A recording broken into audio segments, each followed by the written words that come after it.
Welcome to this episode from New South Wales Family Day Care Association's PD in Your Pocket program. The topic for this month is Inclusion in Family Day Care. This is a recording of the webinar presentation on the 27th of February, 2024, and was presented by Emma Hughes, the Operations Coordinator from the New South Wales ACT Inclusion Agency. This webinar also includes the expert interview with Sreevidya Yadatisastrula, Family Daycare Educator at the Twinkle Family Daycare Service, and she is interviewed by Leanne Limebeer from New South Wales ACT Inclusion Support. So, welcome to the 31st New South Wales Family Daycare Association webinar in the PD in Your Pocket series titled Inclusion in Family Daycare. This webinar is presented by the New South Wales ACT Inclusion Agency as part of the Inclusion Support Program. Oh, Nikki's coming in, which is funded by the Australian Government Department of Education. My name is Emma Hughes and I work for the New South Wales ACT Inclusion Agency, and I am your facilitator for the evening. So before we begin, I would like to pay our respect to elders past and present and all First Nations people here today and acknowledge their continued connection to country. We acknowledge the nurturing and teaching they provide to children across all lands and waterways. We extend this respect to emerging generations and see them as ongoing caretakers of their traditions and cultures. As educators, we commit to walking together on a journey of inclusion and reconciliation. I am presenting from a Wabakal country this evening, and I know that some of you already have, but I encourage you all to enter in the chat and acknowledge the land that you are on this evening.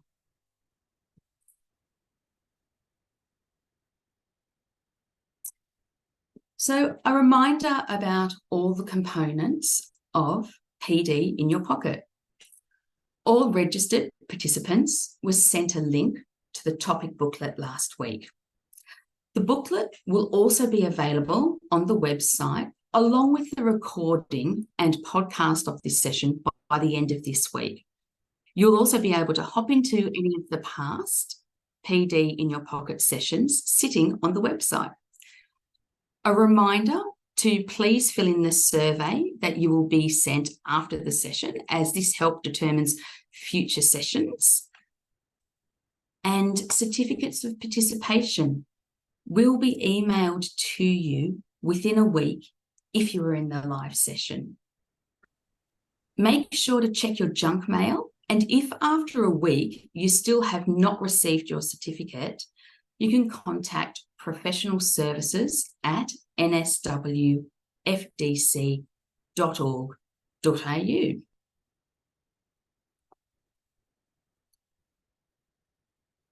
So before we get started on the presentation, let's look at some of the details you shared during your registration. When you registered for this session, we asked you some questions about your understandings of inclusion and inclusive practice. So it's so very exciting to see that 67% of you often make curriculum decisions that support the inclusion of all your children. 32% shared that sometimes you do, and only 1% never do. This is such exciting data. It's also great to see that 55% of you always reflect on your inclusion practices, with at least a little over half of you, 55%, often reflecting, and 15% of you rarely reflecting. Again, fabulous to see in this graphic that 60% of you are feeling confident in being able to recognise the difference between exclusion, segregation, integration, and inclusion. 11% of you are very confident, and 29% of you are not very confident. We hope that after this session, you will all feel very confident to recognise the difference between exclusion, segregation, integration, and inclusion, and be able to reflect on your inclusion practices and your curriculum decisions to support inclusion more often. So, what are we covering tonight? We will start by exploring what inclusion is and what inclusion isn't to help deepen our understanding of inclusion. Using a common practice scenario, we will then look at how an inclusion statement or an inclusion philosophy can guide us in our practice. We will then move on to understanding the barriers to inclusion and how we can plan to be more inclusive. We will then look at some of the supports available to you through the Inclusion Support Program. So let's get started. So inclusion informs everything we do. Inclusion informs our learning frameworks, the early years learning framework, and My Time, Our Place, and the National Quality Standard. The new principle, equity, inclusion, and high expectation, underpins this focus on inclusion, and as you can see here on the resource, links directly to the National Quality Standard. As CEQA have a suite of resources to support your inclusion journey. You can access these resources at ceqa.gov.au.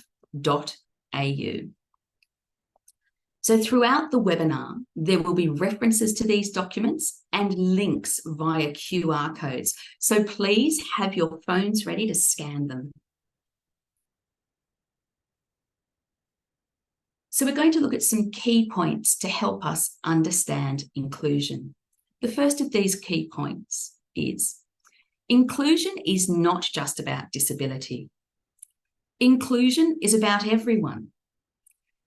Belonging and being included is important to everyone, and everyone at some point in time, regardless of their ability, will need extra help from others to feel included and to feel that they belong.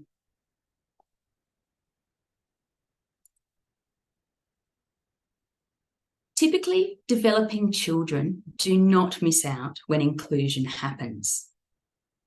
Inclusion recognises all children as capable of including others and capable of learning from each other. Your family daycare service is the perfect place for children to learn from each other and how to include each other. Outcome 2 of the Early Years Learning Framework and My Time, Our Place is all about recognising children as capable and children as capable of including others. Let's look at some of the outcomes on page 39, pictured here on the screen. You will see here, highlighted in green, that children will take action to include and assist children to participate in social groups.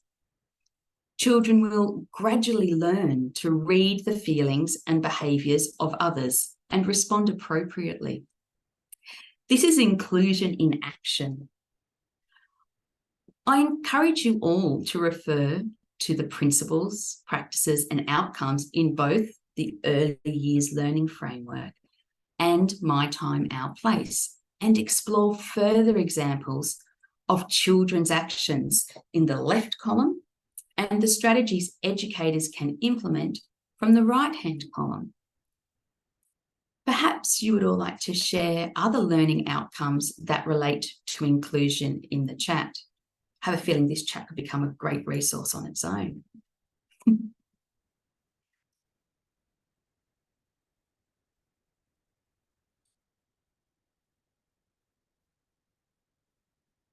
Funding can be a useful resource to help implement inclusive practice and strategies, but sometimes it can stop inclusion from happening.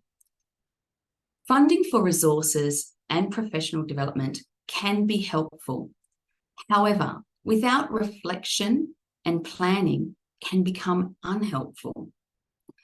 For example, a wheelchair accessible table can be a great resource, but if only the child in the wheelchair can be at that table, then suddenly it no longer supports inclusion. If it is a table that the child in the wheelchair can access and 3 other children can access at the same time, suddenly it supports inclusion.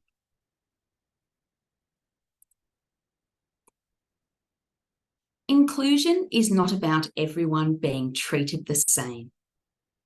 Inclusion is about everyone getting what they need to participate. This picture can help us reflect on this concept. In your family daycare service, this could look like recognising that some children may need more of your time than others to feel safe and secure to participate. I'm thinking of the filling your cup analogy. Some children have a bigger emotional cup than others, so it will need to be filled more often for them to be able to participate. They need more emotional support than others, and that's inclusion.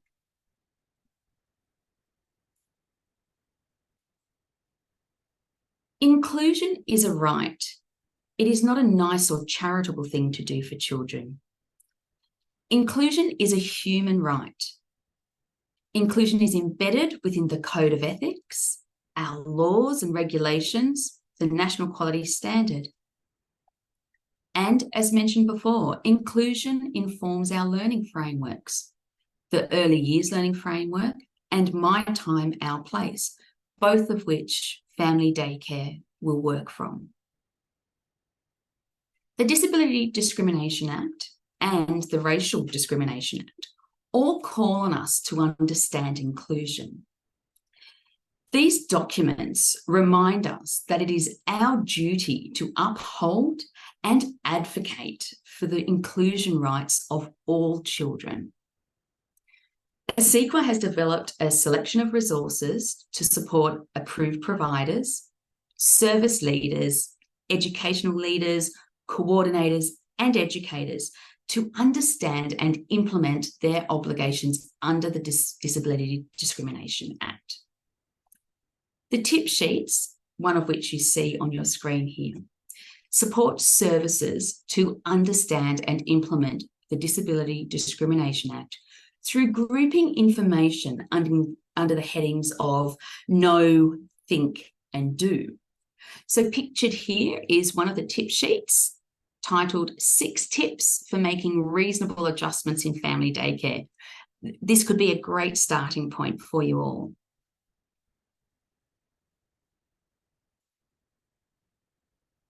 So our first QR code. The QR code here will take you to ASIQA's suite of resources I mentioned previously. So we have already discussed the tip sheets, but here are so many more resources for you to access. So the information sheets provide information to support services understand their obligations under the Disability Discrimination Act. And the infographic posters provide a summary of this information. The National Quality Standard posters demonstrate how the Disability Discrimination Act aligns with the National Quality Standard in each of the 7 quality areas. And the team meeting package consists of 6 self-paced team meeting sessions to support services to unpack disability discrimination, reflect on current practice, and to plan for continuous improvement. For service leaders here with us today, this could be something to explore further.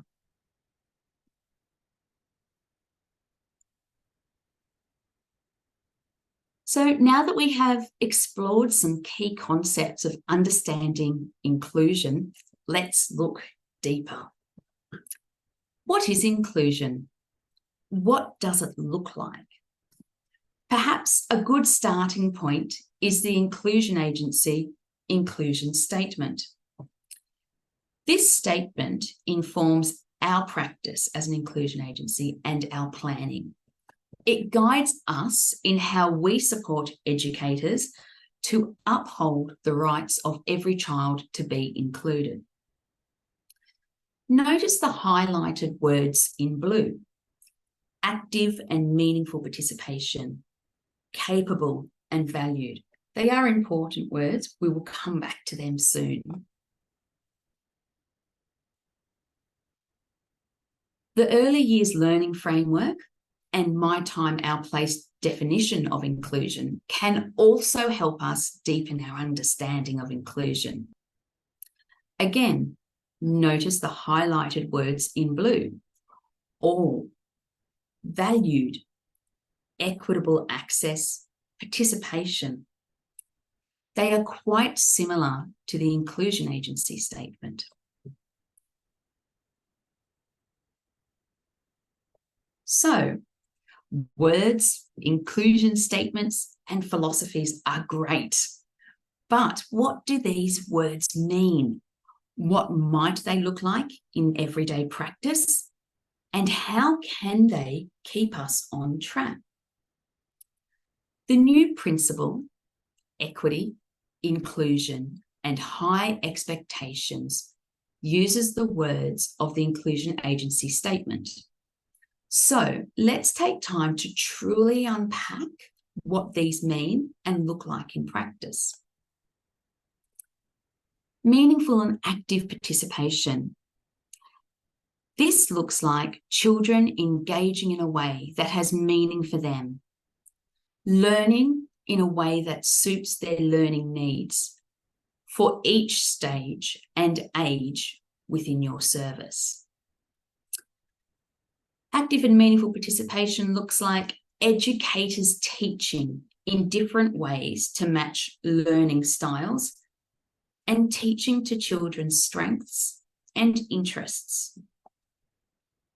Active and meaningful participation is not just about children being enrolled or being in your service. Active and meaningful participation is when children are able to contribute, are able to express and communicate their ideas and opinions, and are heard by peers and educators. Equitable access. This is when you make adjustments or are willing to make adjustments to your program and practice so that all children can participate in your family daycare service with their peers. Capable is viewing all children as being capable, no matter what we perceive their capabilities to be, and to not place boundaries or definitions around a child's capability. Educators show trust in children's capability by providing a balance of support and challenge. So think of the circle of security image, the hands at the bottom, the child going out when they want to, when they're confident to be challenged, and then always having those safe set of hands to come back in. Valued. When we value all children's ideas, knowledge, ways of thinking and being, even if they do not match ours, and this can be tricky when children's values do not match ours. So, how does your inclusion statement or your inclusion philosophy inform your work as a family daycare service, as a family daycare educator, or as a service leader? What key words might you like to unpack and link to practice or include in your inclusion statement and inclusion philosophy? Where will you display, or where do you display your inclusion statement and your inclusion philosophy so that it guides your everyday practice? And how will your philosophy embed the principle of equity, inclusion, and high expectations? Lots of questions for you to consider.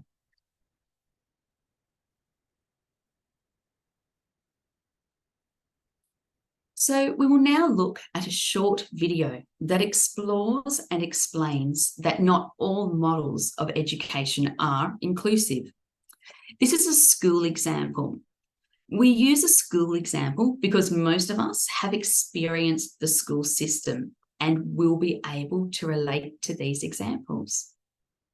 So enjoy the video.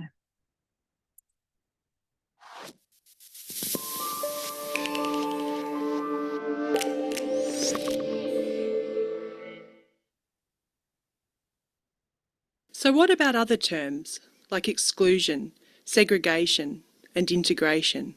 What do these mean and how are they different to inclusive education? Exclusion is when students are denied access to education. Exclusion can be direct, where a school refuses or cancels a student's enrolment, or it can be indirect, and this is sometimes known as gatekeeping. Segregation is when students are provided education in a separate environment to their peers. Examples of segregated education include special schools or classes that are only for certain students, or when students with disability are taught in the same classroom as their peers, but in a separate space using different resources.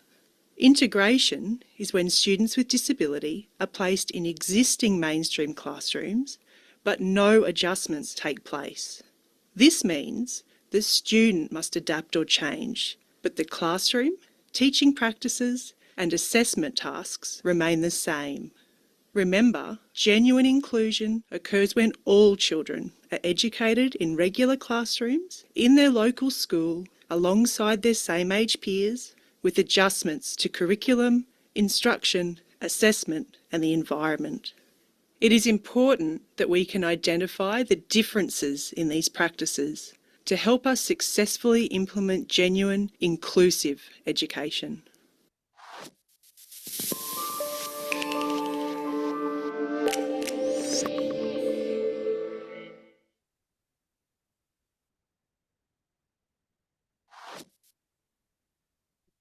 All right, now let's take a look at what can we do to be more inclusive. The Early Years Learning Framework asks family daycare educators to draw on a rich repertoire of pedagogical practices to inform curriculum for children's learning, development, and well-being. Critical reflection and ongoing professional learning is one of these practices.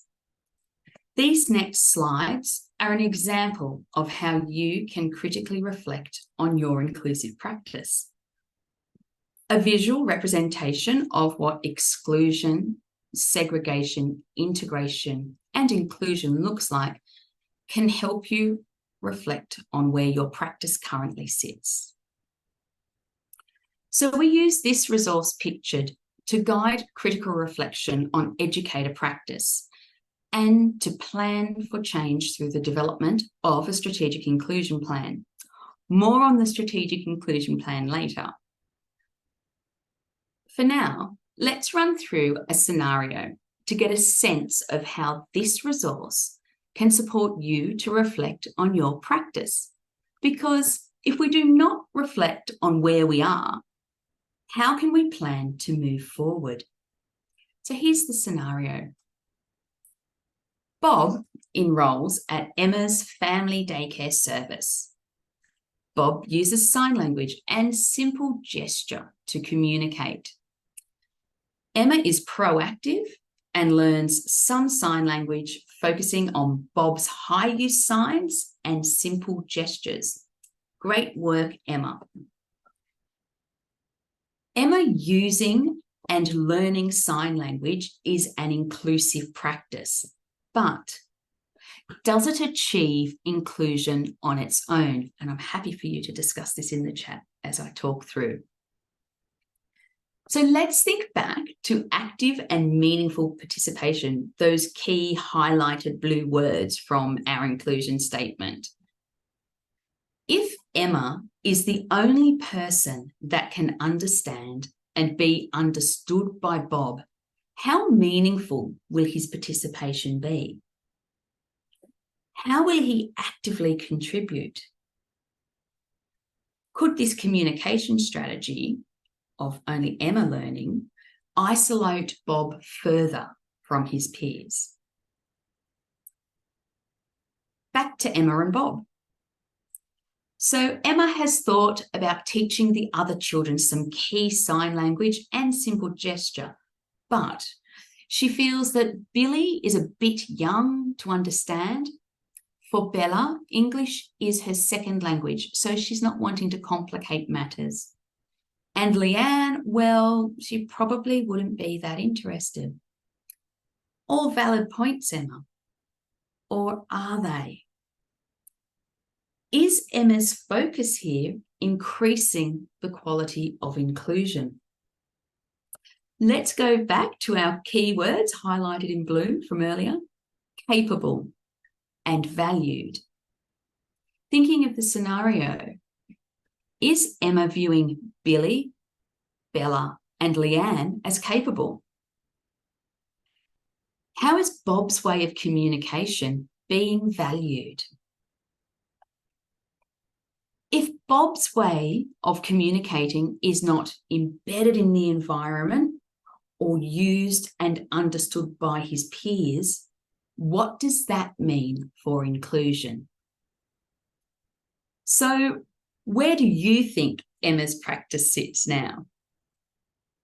I invite you all to continue adding into the chat, and there's so many of you, so it'll be interesting to see it. This scenario reminds us that we can have the best intentions, but without critical reflection, an inclusion strategy or practice may not achieve inclusion alone. This scenario also reminds us to be aware of the barriers to inclusion.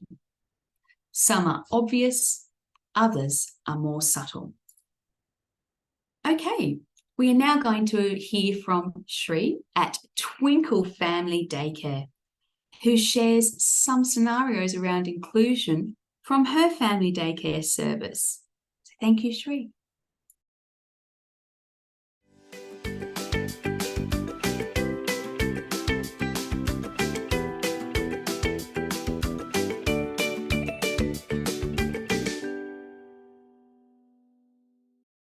Hello and welcome to the PD In Your Pocket session on inclusion. My name is Leanne Limebeer and I am an Inclusion Hub Manager with the New South Wales ACT Inclusion Agency. I'm coming today from on Darawal country, and I'm really pleased to be speaking with Sree today, a family daycare educator, about her inclusion journey. Sree, would you like to just introduce yourself and give us a little bit of outline of your family daycare service? Hi, Leanne and everyone. Namaste. This is Sreevidya here, and everyone with love calls me Sree. And I am here on the Darug land here in Sydney. I have been an IT HR professional and then moved to my early childhood profession in 2013 and worked with different long daycare and preschool settings. I've been a family daycare educator under Twinkle Family Daycare Private Limited for the past 8 years here in Sydney. Thank you, Sree, for introducing yourself and your service. And again, thanks for your time today. Let's just start by talking about your inclusion journey and what prompted you to start reflecting on inclusion within your service.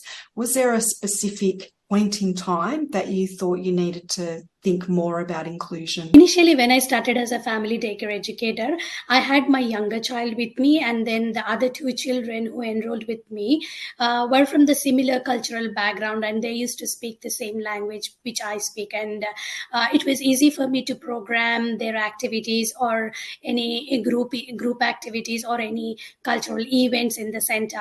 And then as and when the new enrollment started every year, and then the dynamics of my service kept changing, and the children with the different abilities, with different interests and strengths started coming together. So I started including their interests, their abilities, and their different languages, their cultural backgrounds in my program. I had an opportunity to even include children who were going through some delays. So we need to, according to their needs, according to their strengths and abilities, we need to change the program or my environment, or I need to start including some inclusive resources into my program. That what prompted me critically to reflect on my caregiving strategies, whether my resources are inclusive, whether all the family and children are included in my program or not. And from then, I think my inclusion journey started. That's fantastic. So can you tell me what supports that you accessed to help you on that inclusion journey?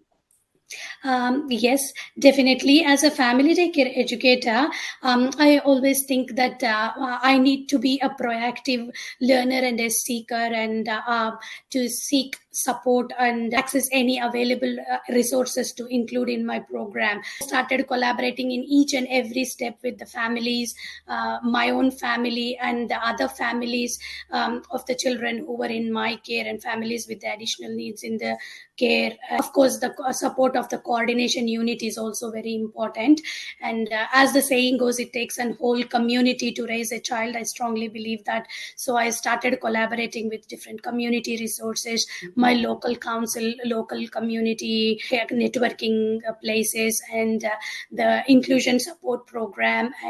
So it sounds like you access quite a few supports to help you on your journey. Can you tell us a little bit more about a couple of those? So how did accessing support from the New South Wales ACT Inclusion Agency, how did that help you in your journey? Our service was collaborating with the New South Wales Inclusion Journey, and we were working on various initiatives and projects to enhance inclusion in our entire service.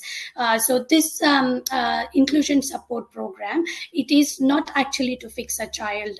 It actually aims on building the capacity and the capability of the educators to address any barriers of the children to participate, and through implementing the quality inclusive practices. So whenever I came across any children with the needs, or if I need to include any different environment, different resources, I approach the New South Wales ACT inclusion professional, and me, myself, and the inclusion support professional and the nominated supervisor from my service, we would all sit together and then create a strategic inclusion plan addressing not only the child with the needs, but all the children, and considering the well-being of all the children in my service. That's great. It's a great support that we've got available. And how about those community resources? How did they help you on your inclusion journey? I definitely, most of the community resources I would be accessing are something like the local council and local networking groups, any other professional support groups for the parents, and even for the parents whose children are not facing any additional needs. But for them to know how to include, how to show empathy to the parents who are accessing the same service. And then some of the community resources like the webinars and mental health professional network. And there are quite a lot of networking groups for specific needs, and the families who can attend those webinars to get a clear, detailed information. Fantastic. So you're able to access them, find information for yourself, and also be able to pass that on to families as well. To the families as well, yes. Fantastic. So What changes have you made to how you think about inclusion? The first and the foremost thing was the changes in my thought process. When I started embracing the journey towards inclusion, it has been a transformative experience for me. And there was complete shift in my perspective and my thinking and the thought process. So before my inclusion journey, I used to think that I may not be capable to practice inclusion. But when I started my journey, it made me resilient, and it made me more creative and sustainable as well. That's fantastic. And you mentioned making changes to your environment. So what sorts of changes did you make to your environment and your program after thinking about inclusion and wanting to be more inclusive of all children within your service? The first thing I would say is, to be inclusive, we need to be flexible in everything, like a flexible approach in everything. When I started the family daycare, at that time, the environment, whatever I had set up, is completely different from now. Once I started my inclusion journey, it's totally different. So the layout of my care area, the outdoor space, the outdoor environment, or the equipment, everything has been changed. I slowly added some inclusion resources, inclusive equipment, and tailored the area according to the children's needs. To give an example, like not all the children would like to play in the outdoor area for a bit of time. Like some children want to play for some time and they want to come back, and the rest of the children, they still want to be outside. To include all the children in the outdoor area, I started adding some relaxing furniture, so that because the children who are tired, they don't have to come inside and take rest on the inside couch. So I added a relaxing furniture there, and they would be having their snack or a little bit of water, and there is a readily available, accessible library next to them, a bookshelf they can have a read through, while the rest of the children are in the sandpit and playing. And which is all around my supervision area, wherever I can supervise. Started adding inclusive resources and materials. Like children from the different backgrounds, I started adding their home language charts, where how the charts for the alphabets we have in English, and then I started putting them on my walls, wherein children can see their language every day on the walls, and we started practicing, and it was a good opportunity for me to learn different languages as well. So just making a few little changes to how you did things, what you provided, has really helped you to make sure that all children are able to participate and be included in your program. So can you give us an idea, Sree, on 3 things that you now do in your everyday practice that all family daycare educators would be able to do in their practice to be able to be more inclusive? 3 things I would say is be inclusive, and be inclusive. So being an inclusive educator, it makes you think out of the box. It gives you a wide range of opportunities. It makes you more creative, and we start thinking beyond our boundaries. There is no boundaries. Like having inclusive group activities. Initially, when we used to have a group activity, if any child doesn't want to participate, I used to have some alternative activity for the child, and then the child was participating in that activity, and the rest of the children who were interested used to participate in this group activity. So I started reflecting on that, and then I said, why can't all the children do the same activity with the modifications? Like, let's use inclusive materials. That's fantastic. Thank you so much, Sree, for your time today. And it sounds like you've been on a great journey towards inclusion, and you're doing some really good work around inclusion with your children and families. I would really say all the amazing educators out there to definitely reflect on their inclusive practices. And so, yes, it really makes a difference, and we would all really feel proud and satisfied in our profession when we think that we are making a difference in a child's life. That's fantastic. Thanks so much, Sree.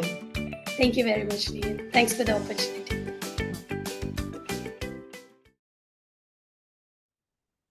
Thank you, Sree. And what the perfect segue to exploring possible barriers to inclusion and how to overcome them.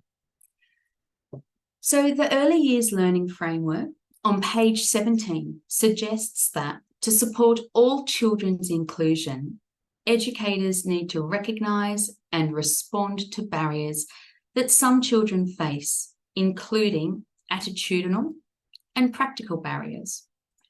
So what is a barrier to inclusion? There can be many barriers to inclusion that can be at the level of the individual, us. It can be at the level of the service. And barriers can exist within the broader community. For example, attitudes and beliefs and life experiences. Our past experiences of different cultures and people with disabilities can impact on our beliefs and attitudes towards inclusion. Do we truly believe that all children, all people, have a right to be included, or just some children, some people? The physical environment.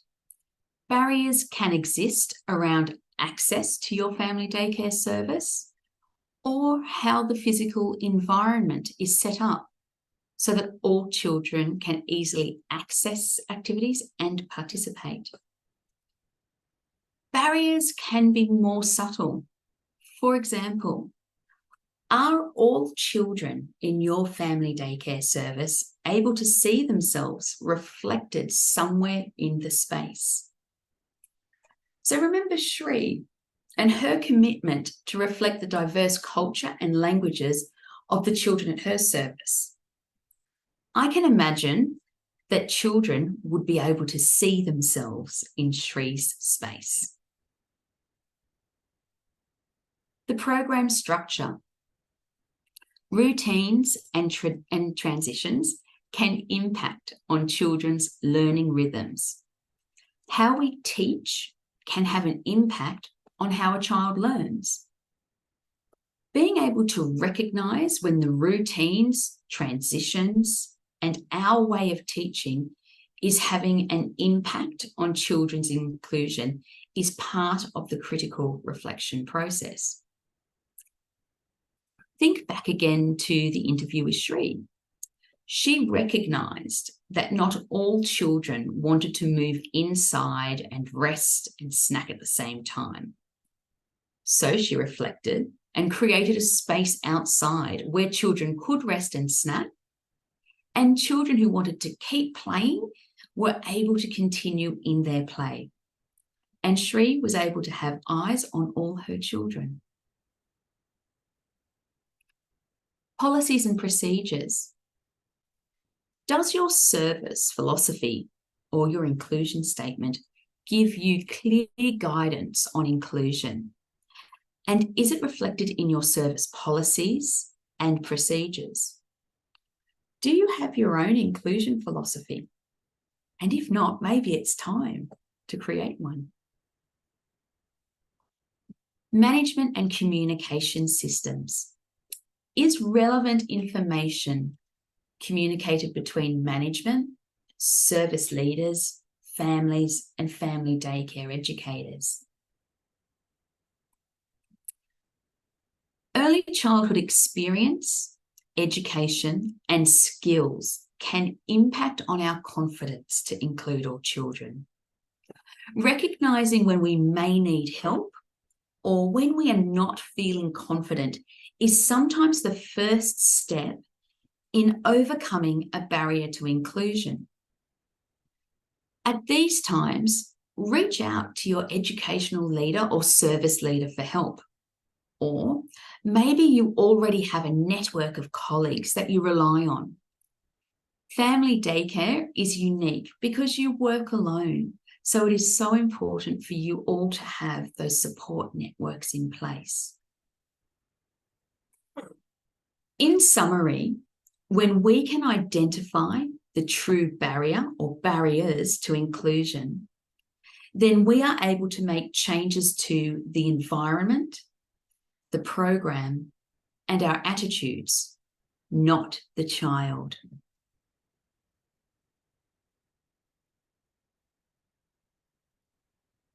Okay, let's go back to our family daycare scenario with Emma and Bob. and apply our knowledge of barriers to the scenario. So remember, Emma introduced the use of sign language with Bob only to start off with. What could some of the barriers be here? You may have some ideas in the chat that you can share in the chat. So could it be Emma's attitude around children's capability? This could be a barrier. It could also be her lack of experience in being able to recognise that whilst her learning sign language is a first step, it is not the end step. Emma may not know how to start teaching children of varying ages sign language. There are many possible barriers. However, now that Emma has taken time to explore and reflect on those barriers, she is in the position to be able to think of changes she can make. What could she do? What changes could she make? This is where we like to talk about the inclusion flip.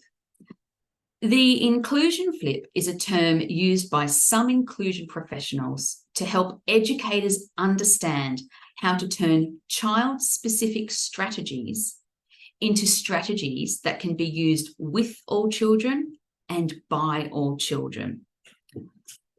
For example, in this scenario, the simple act of Emma planning to teach all children and families Bob's key signs will have a great impact on his inclusion. It will also create inclusion outcomes for the future, as there will now be 3 children who will leave Emma's family daycare with sign language skills. What a great inclusion skill to be entering the world with. Let's look at some other examples of the inclusion flip. Remember the first understanding inclusion point. Inclusion is not just about disability. Well, now we will look at the inclusion flip through the principle of Aboriginal and Torres Strait Islander perspectives. We often use visuals to help children understand the rhythm of the day.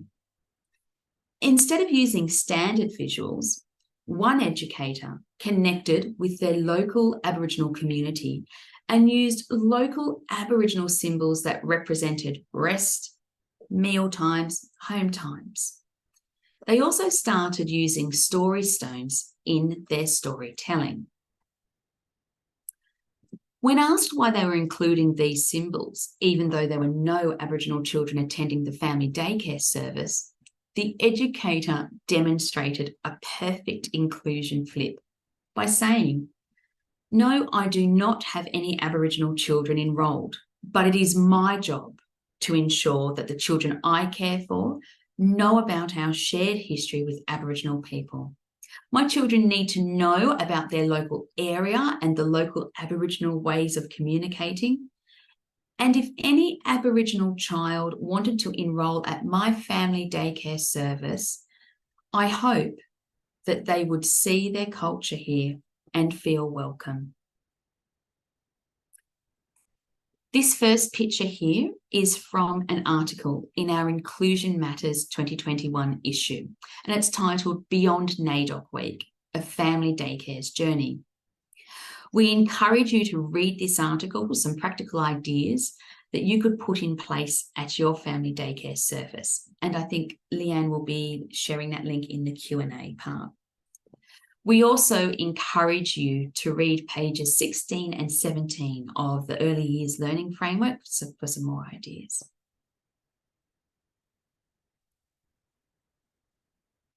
So let's look at another flip. In the article, "Practical Strategies to Increase Resilience in Young Children from Refugee Backgrounds," the author, Dr. Cherie Lamb, lists foundational early childhood practices and activities and shows us how these activities can be used to promote resilience in children, particularly children from refugee backgrounds and those who may have experienced trauma. This article is an excellent example of the inclusion flip, looking at how our foundational early childhood practices can be supportive of all children and their diverse needs when embedded in practice and implemented meaningfully. There is an excerpt here on your screen, and we really encourage you to read this article for some more practical ideas and reflection. It can be found on the Inclusion Agency website, and we'll give you the details of that at the end, in the 2023 issue of the Inclusion Matters newsletter. And again, Leanne will pop a link in.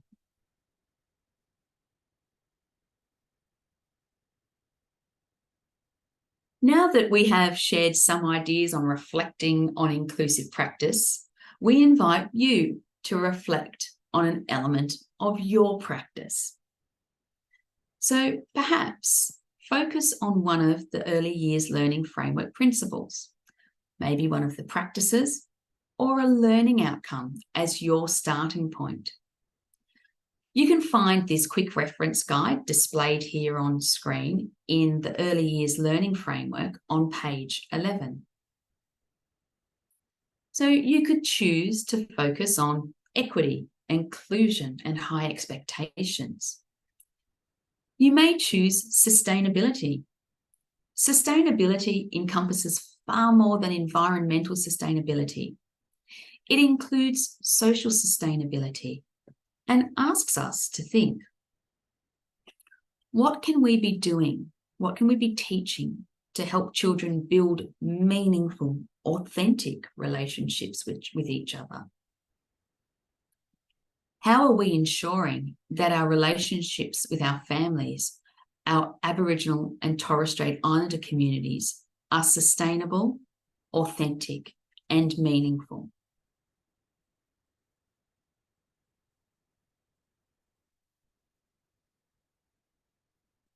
Once you have chosen what you will be reflecting on, we encourage you to use this resource to think, where does my practice currently sit? Does it sit in inclusion, integration, segregation, or exclusion? What do I need to change? Think of you, your service, and looking at your service, think of where you are and where you need or you would like to be. What can you start doing to make that move? Inclusion is about change. If what we are doing isn't working, maybe we need to change what we are doing. The Inclusion Agency and inclusion professionals can help you make and plan for this change.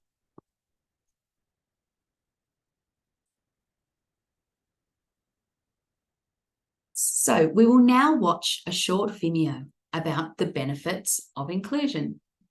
Whilst we watch this, have a think. There are 10 benefits of inclusion in this video, and we'd like you to think, can you see the 10 benefits of inclusion reflected in your practice? And how could you share this video to share the benefits of inclusion with your families?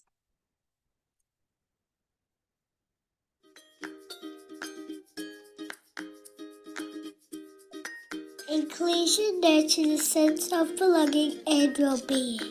Inclusion creates positive and respectful relationships. Inclusion increases understanding by empathy. Inclusion builds social connection and peer relationships. Inclusion empowers individuals. Inclusion creates opportunity for success. Inclusion builds respect for diversity. Inclusion facilitates acceptance. Inclusion recognizes and protects human rights. Inclusion facilitates work for participation.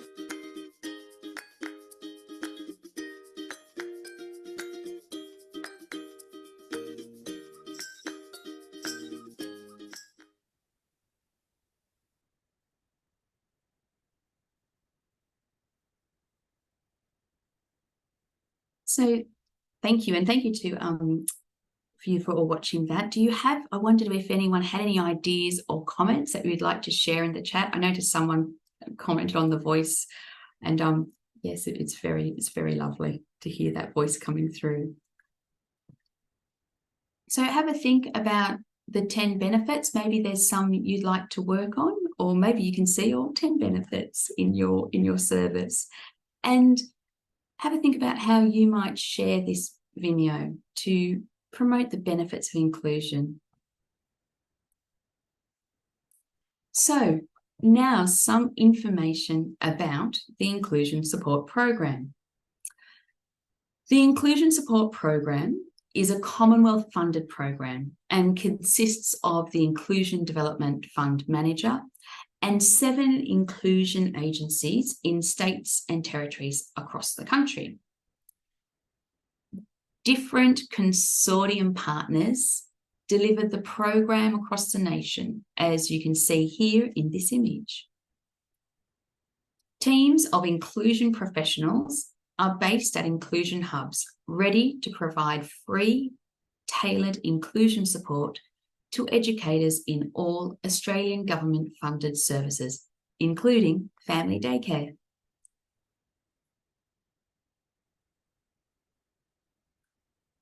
Supports available to family daycare through the Inclusion Support Program are the Strategic Inclusion Plan and Inclusion Professional Support, the Specialist Equipment Library, Innovative Solution Support, and Family Daycare Top-Up. We will go through each support now in a little more detail. There are more QR codes coming, so please have your phones ready. So a strategic inclusion plan is a self-guided inclusion assessment and planning tool for early childhood education and care services. And it is the primary tool inclusion professionals use to help family daycare services and educators identify the barrier to inclusion, develop strategies to address the barriers, and implement actions to change practice. For information on how a strategic inclusion plan can support inclusion in your family daycare service, please scan the QR code here.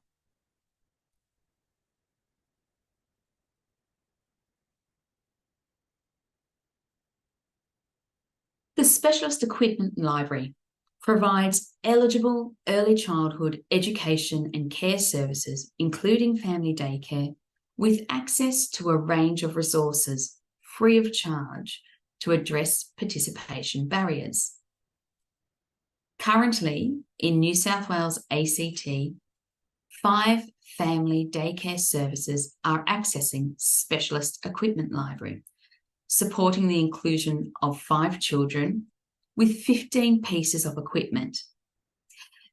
These are some of the items that are currently on loan in family daycare services.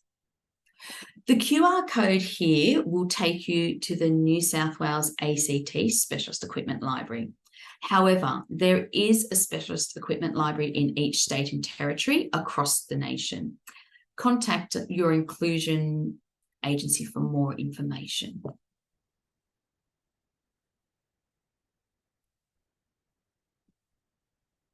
Where a service has identified a barrier to inclusion that cannot be addressed by the support provided by the inclusion agency, the service may be eligible to apply for Innovative Solutions support. This quote is from a family daycare coordinator whose service accessed Innovative Solutions with very positive results. And the quote reads, "Educators didn't feel confident to enrol children with autism spectrum disorder in their environments. Through their participation in the project, educators were able to recognise the knowledge and strategies they already had and feel confident, more confident that they knew what they were doing and could enrol children with autism spectrum disorder." Thank you to Janice for that quote. You can find out more about innovative solutions by scanning the QR code, and it will take you to the Inclusion Development Fund Manager website.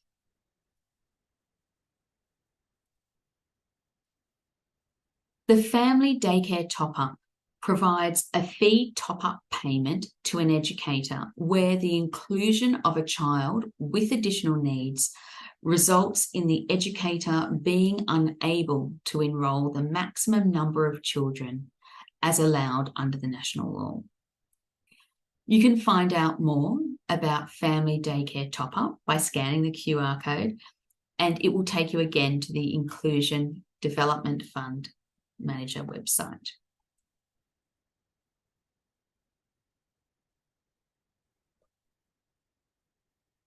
So for more information about supports available through the New South Wales Inclusion Agency, please head to our website where the resources you heard about this evening are available, and so many more.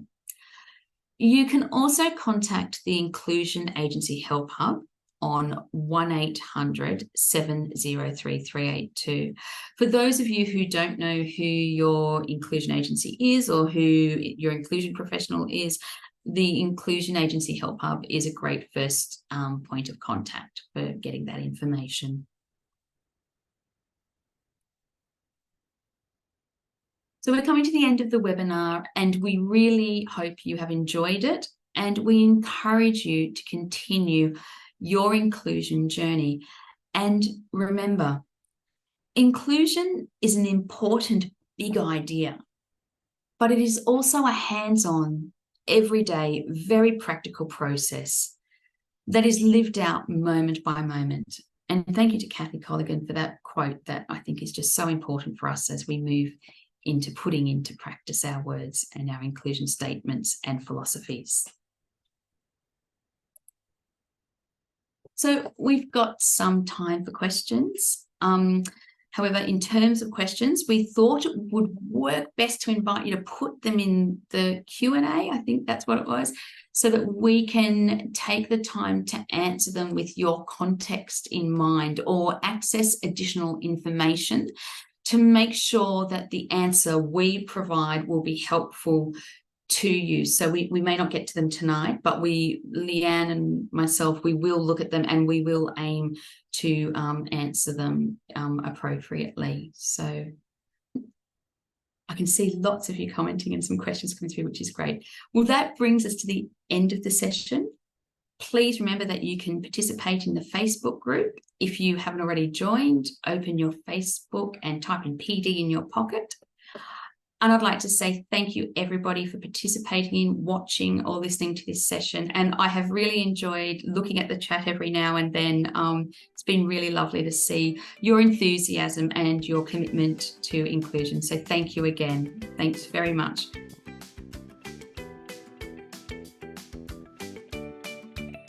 Thanks for participating in this episode of PD in Your Pocket. This series was produced on the lands of the Wangal and Gadigal peoples. If you'd like to watch or listen to other episodes in this series, or find out more information about this program, you can find us at our website at nswfdc.org.au/PD in your pocket.